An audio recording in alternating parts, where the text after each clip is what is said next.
Why should we integrate different technological learning spaces in our teaching? The answer is very simple. Today, students are doing so much more with technology. They are emailing, texting, and tweeting.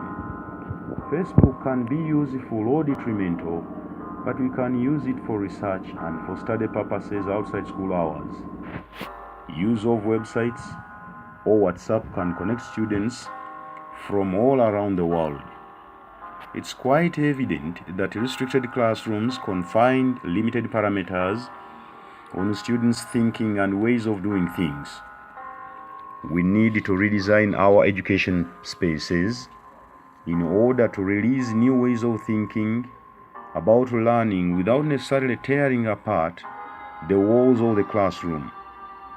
The main idea of concern here is setting up learning studios, grouping up students into shared learning areas to be able to provide spaces capable of supporting the learners individually in small groups as well as a whole class and in larger groups. Indeed, classrooms should be maintained, but still go beyond the classroom walls by creating virtual technological learning spaces as a way of integrating technology in teaching and learning. In Uganda, there is a full University of Technology which shall remain unnamed here, which runs without buildings. Basically, the teachers and students spend all their time roaming on the bushes and the tree shades and on the streets of that town side, interviewing people and communities to learn what they know and then codify their findings using computer technology, which later constitute their dissertations and theses. So, overturning the 100 years of something in education is not easy. But we need to open up the education system with the technology so that the new generation may not see things like people of yesterday did in their olden days. All these spaces do not consider the entire spectrum of student success. They do not prepare students for the global economy. The proponents of creating physical learning spaces argue that it promotes real students' engagement and encourages ingenuity since it accommodates the principles of constructivism. For instance, with increased use of computer technology in schools and increased access to learning resources like cyber technology, tools, and information, students are drawn deeper into a topic than ever before. They can even direct their own learning, and to me, this can be done without necessarily altering the physical setup of the classroom.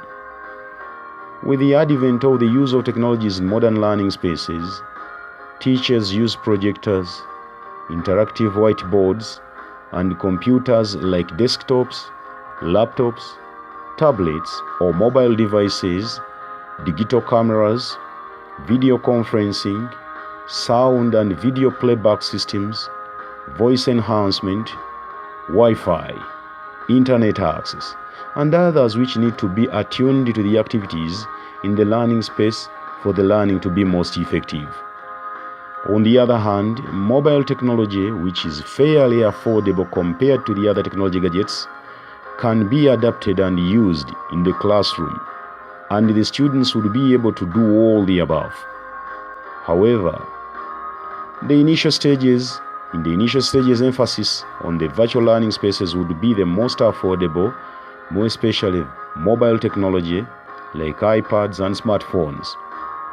Learning should be limitless. If the ideas around global learning are adapted, every individual on the planet can contribute towards teaching and inspire the next generation.